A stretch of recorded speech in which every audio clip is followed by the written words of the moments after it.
everybody, and welcome in for another edition for Fun Cooking with Chef Chris. I'm Chef Chris Luckey. It's great to have you along, and you know what? Tonight we are going to have some fun. I'm a huge lover of seafood, any kind, and I love to prepare it.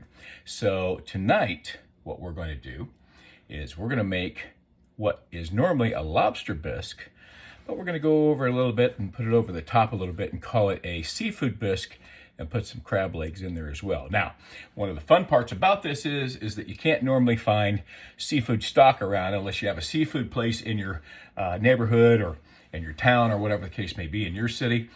If you don't and you can't find the stock, you got to make it yourself. And this is how we start. A few things that you're going to need tonight. You're going to need a stock pot, and you're going to need, obviously, some lobster tails. I have 4. And I got a half a pound of crab legs. Now, you don't have to do that much if you don't have a bigger family or whatever the case may be. I happen to like this, so I'm going to eat a few bowls of it, and I know Teresa will too. Let's go ahead and go down to some of the ingredients. We got an onion that we've chopped fine. We also have a carrot that we've grated out. They say to chop it fine, but I like to grate it. It gives a little bit better even cooking and a little bit more delicate cooking.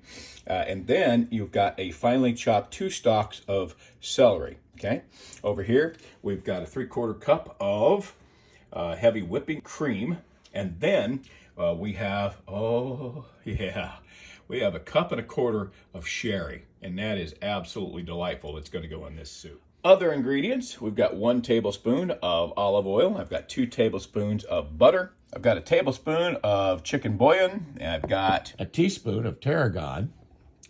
And I have a teaspoon of dried thyme. Fresh thyme chopped finely would probably be better. I didn't have any, okay? Over here, I've got a half teaspoon of salt, a 1/4 teaspoon of cracked black pepper, and we've got 2 tablespoons of tomato paste, 3 tablespoons of flour, which is going to be our thickening agent. And we're going to put this all together and put it into a nice big pot. And then we're going to puree it in the food processor, and we're going to have ourselves a delicious soup tonight. Okay, the first step in our process for our stock is that we need some water, obviously. The recipe calls for 4 cups, okay? I put a little bit more in there because of evaporation, okay? And it's going to evaporate a little bit. So it's the first step in our process. We got to get this water boiling. So it's in the process of doing that now, and you want to add your salt. And your salt needs to be as salty as the sea, or right like the sea, okay? So if you've ever tasted the ocean, then you know if you put it on your lips or whatever and you can taste that salt. You don't want to overdo it, but you definitely want some salt water in here. As you can see, we're starting to get the bubbles right now, so I'm going to go ahead and I'm going to add our lobster tails. Put them in there. I'll put these in here. Okay, and this one here.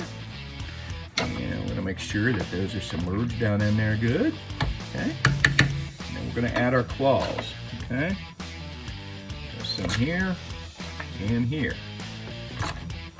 Okay. I am going to, for the safety's sake of evaporation, because I don't want a lot. We're gonna get some, and that's fine. I don't care about that. That's why I put a little bit more water in there. But I'm gonna cover this up. We're gonna get this to a roaring boil, and we're gonna make sure they're good and steamed and boiled for about 15 minutes, and then we're gonna take it out. One of the reasons for covering it is to get that roaring boil up a lot faster. Well, once you get there and you get that boil up to the top, you don't wanna boil over, so go ahead and take your lid off. Gosh. And then that way, you can let it time out a little bit. I still have right in the neighborhood of about 12 minutes, and as soon as that is done, we're gonna be ready to take the meat out of the shells. When you're boiling seafood, one of the things that's really nice, if you're gonna do a soup and get that meat out of there after it cools a little bit, you're gonna need a pair of these. If you don't have it, that's fine. It's just that a knife is a little tougher. These make it a whole lot simpler. One of the things that you wanna make sure that you have anytime you're dealing with seafood, especially if you're boiling it or whatever, if you are going to be having it set and taking it out of the shell, you want to make sure it doesn't cook while it's just sitting. So to do that, you want to get you an ice bath, just like this right here, okay? So we're coming up on the final seconds here of our lobster. And our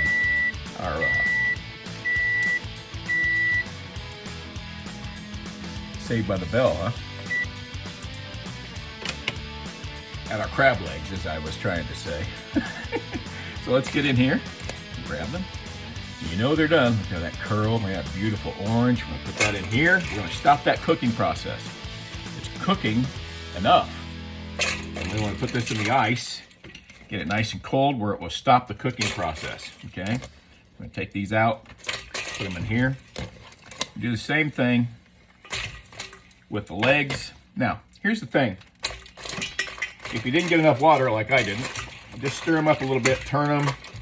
The lobster tails are the biggest thing I don't want to overcook. I'm not so worried about the crab, and the only reason why is because the crab will be nice and done. This is all going to get pureed anyway. But lobster, even though you puree it, you still have that little bit of a funky taste. Hate that. So, we're going to make sure that that doesn't happen while we put our lobster bisque / seafood bisque to work for us.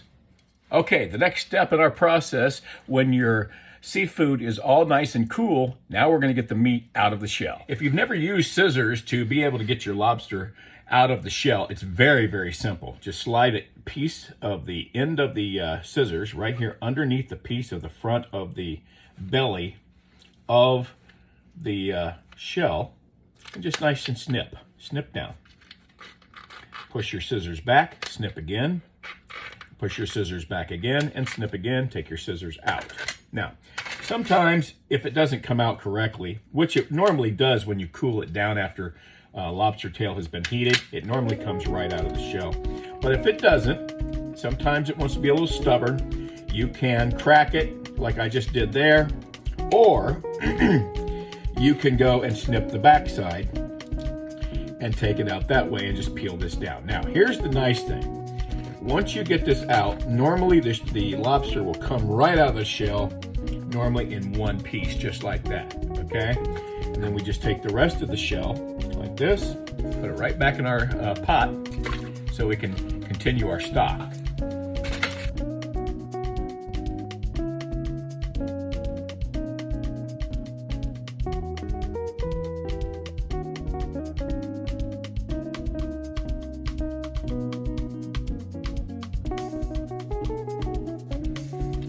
Okay, now it's time for our claws, and we're just going to peel these exactly like we would if we were in a restaurant.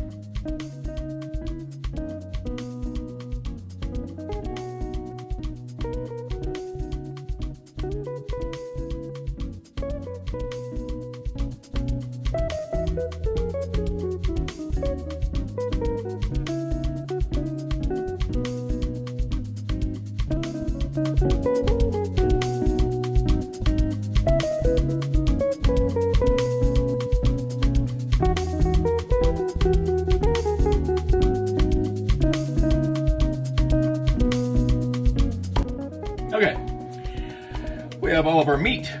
Doesn't look like a lot, does it? But when you puree this down, it becomes a lot and really gives your soup that beautiful lobster bisque, or should I say in this case again, seafood bisque. We'll put that in our bowl for now. And then we're gonna go back and we're gonna finish our stock. As you can see, we got quite the mess down here. All kinds of shells, but I'm gonna tell you, these shells aren't done cooking yet. We're gonna push them down in the water. We're gonna bring this up to a boil for another 15 minutes and our stock will be done. And then all we have to do is strain it. While our stock is coming back up to a boil, what we're gonna do now is, we're gonna go ahead and chop our meat up a little bit. Let's put us a little bit of an extra protection down here. And we're just gonna cut this up real nice and fine.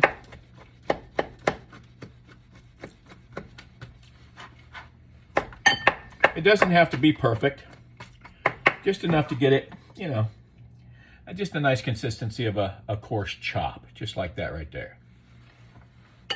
Okay, get some of this crab out here.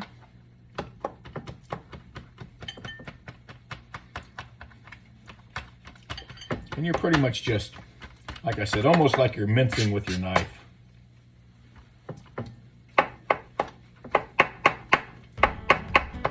come out as a nice chop.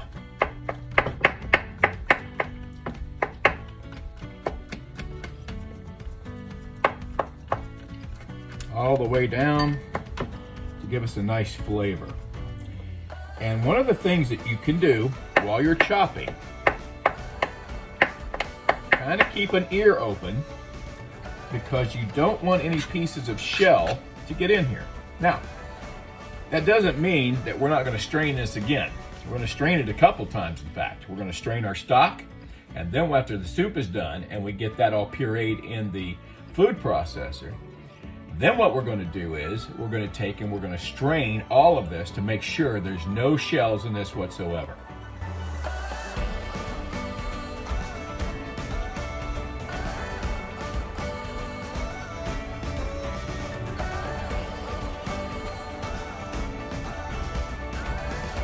Okay. 5, 4, 3, 2, 1. There we go. And our stock is done. All we have to do now is strain it.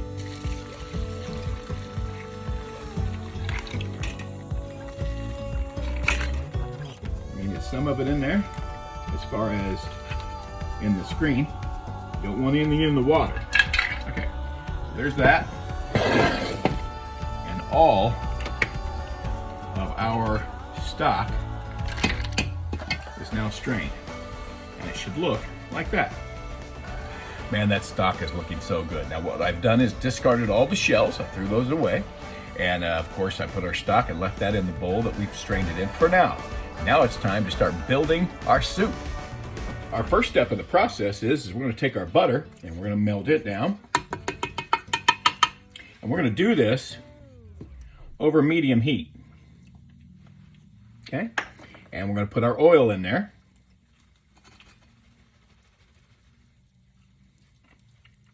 Okay, and we'll let that start to get up to temperature. And the thing about this is that it's not going to take very long because our pan is probably still already hot. But what we are going to do is I'm going to take our heat and I'm going to put it on medium for right now, okay? And when this comes down and starts melting, then we are going to start sweating down some of our vegetables, okay? First thing we're going to do is melt all this together. The nice thing about this is even though you're not using high heat, you got a little bit of oil to absorb some of our flour a little bit later on, and of course our butter. And another thing is that it's going to help us sweat down these veggies here real quick. And it's not going to take very long to start building this, okay? So the first thing that we're going to do is we're going to bring this in and we're going to get our carrots and our onions. We'll put those in.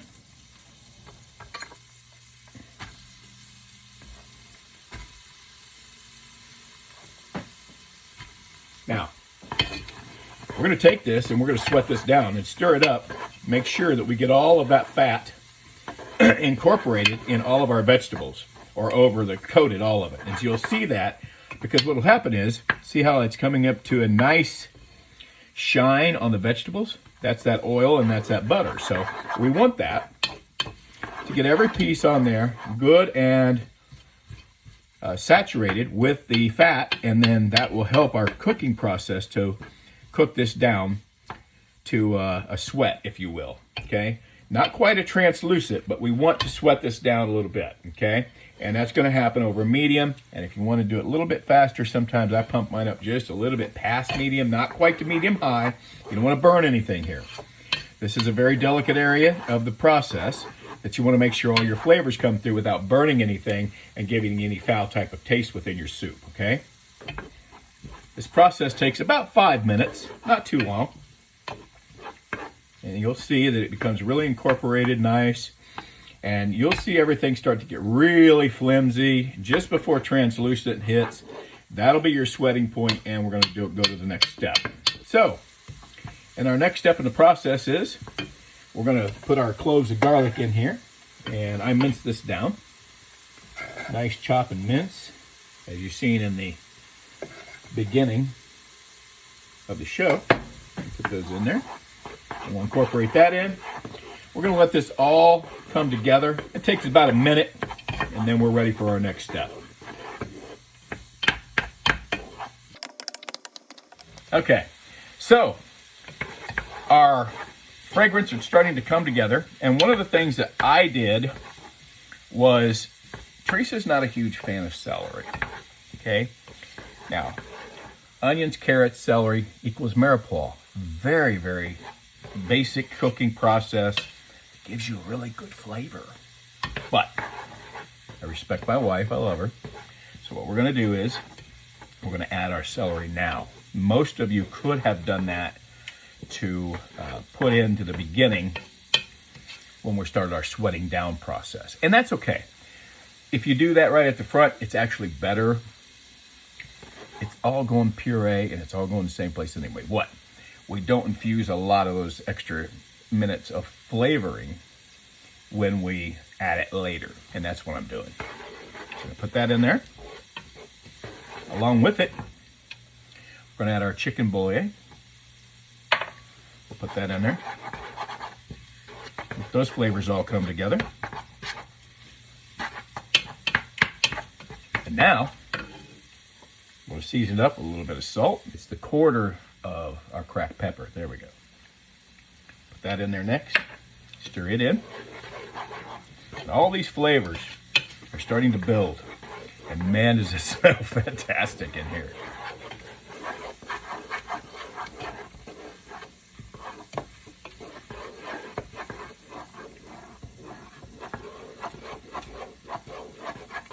Okay, now it's time for the next step in the process, all right?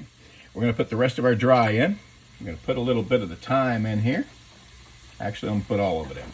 I'm gonna put all the tarragon in. We are gonna put our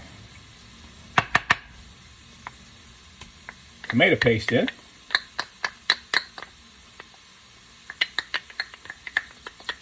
Thing about tomato paste, it calls for 2 tablespoons. I used a concentrate, and it's actually a 2-to-1 process. I could have used a tablespoon. I used a tablespoon and a half. We're gonna get that tomato paste to coat all of the vegetables, and it's already started to do that as we cook this down. Okay?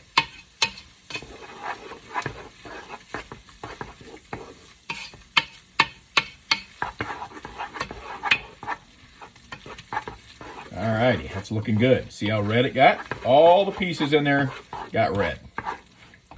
Or a pumpkinish color, but it is more red than what it was with just the carrots in there. Okay, so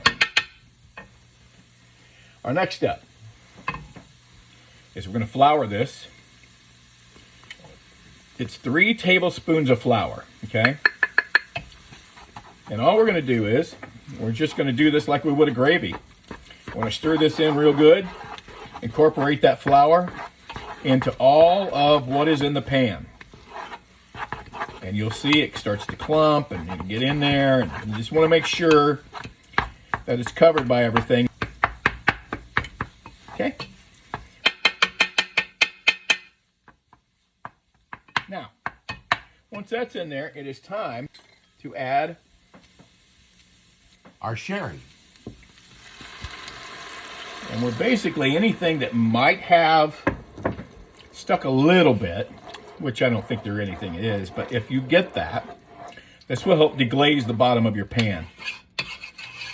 And I'm going to keep this on medium heat for a second, and we're going to stir these vegetables in to kind of make them fall back apart out of the clumps that they were in when we put our flour in there, because what I want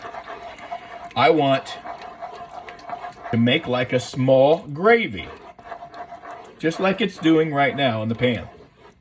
See that? Like a sauce. The flavor is what we want to be left behind. That's really where it's at. Okay. This is looking good. Now, next step, we're going to incorporate our stock back in. Incorporate it back in, and there is absolutely no shells in that whatsoever. And now it's time to stir this up. I'm going to leave it on about medium we're gonna let this simmer and all these flavors cook together. And that'll take 30 minutes to do that. Once that's done, we go to the blender, we puree it all, we put on our heavy cream, and we're gonna be ready to eat some fantastic seafood bisque. And man, if you have never tried this, you don't know what you're missing. It's fantastic. All of our ingredients, with the exception of the seafood, has been simmering for 30 minutes, and it's, man, it smells so good. I love this soup. It's absolutely fantastic. You got to try this, okay? Now, we still have this. What have we done with it? Nothing. The reason why I want to add it last, a couple of reasons. You could put it in earlier and infuse a little bit more of this flavor within the soup, and that's fine. But the reason I held it out for last is because some people like to do it just a little bit differently. Personally, on my level, I want to incorporate it in the soup now. We're gonna stir it in a little bit, and then we're gonna puree it, and it's all gonna be a liquid soup with this flavor all infused throughout the entire thing. Some folks like to take this, they butter it, they garlic it, and they saute it for about 1 minute. And then when you pour the soup in a bowl, they infuse this, sprinkle over the top of it right into the bowl of dish itself, and then you put a little garnish on it and serve it to you in the restaurant. We're not in a restaurant. I'm gonna put it in the soup. We're gonna blend it all together, and of course make it a nice puree, and man, is it gonna be fantastic. One of the things to think about is, if you don't have a very big blender, this is hot, okay? Heat expands. So you might want to infuse this a little bit at a time, because when you go to puree your soup, it's going to get hot and that's going to expand and could cause a little bit of a expansion, boil over, explosion, if you will. The nice thing about my Ninja is that when I lock that lid on there, it's not going anywhere. However, when I take it off, you could have a problem. So if you are having an issue with getting all of your soup in your own blender, do a little at a time. It's fine.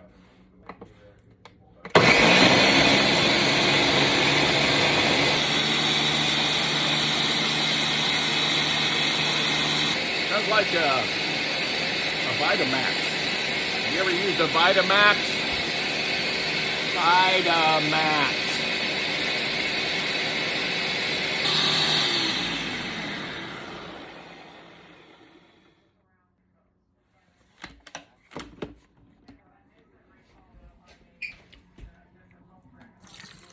And as I mentioned to you, we are going to strain this again.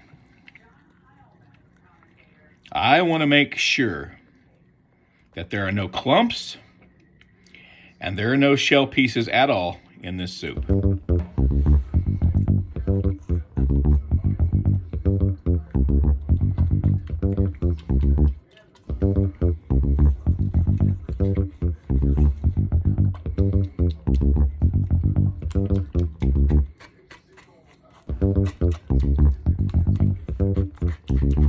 See the clumps?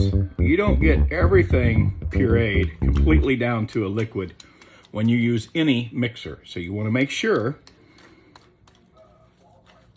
that you strain it, because here is your byproduct. And that is not very pleasant when you're going to have a smooth soup and all of a sudden you get something like that in there. Look at that gorgeous color. My goodness, isn't that just beautiful? We're even going to make it even better. We're going to make it a creamy color. We're going to start whisking, and we're going to incorporate our heavy whipping cream.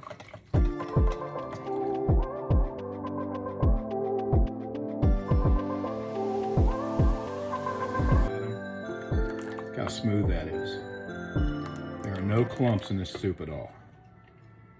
It's beautiful. All right, let's get us some soup. Ladle some in here.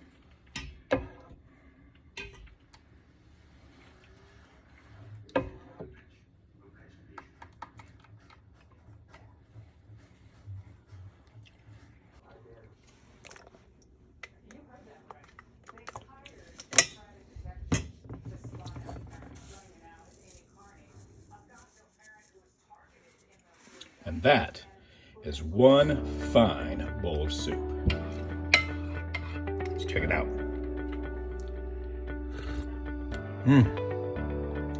Oh. Oh my. That is fantastic. Man, it's good. Man, it's good. Give me some more of that. You're spreading the joy of cooking, you know. Sometimes you look at things and you go, man, cooking, what should it do? It should take you back to a place where you either remember where you had your very best or your favorite meal at. And that probably could have been at home with your own mom. Who knows, maybe your dad was a great chef. Either way, if you're cooking for somebody else, cook with a lot of love. Cooking fun with Chef Chris, always a good time to have you along. Have a fantastic time cooking this dish. Don't take too long before you put it right in front of all your family. They're going to enjoy it too. Have a great one. We'll see you.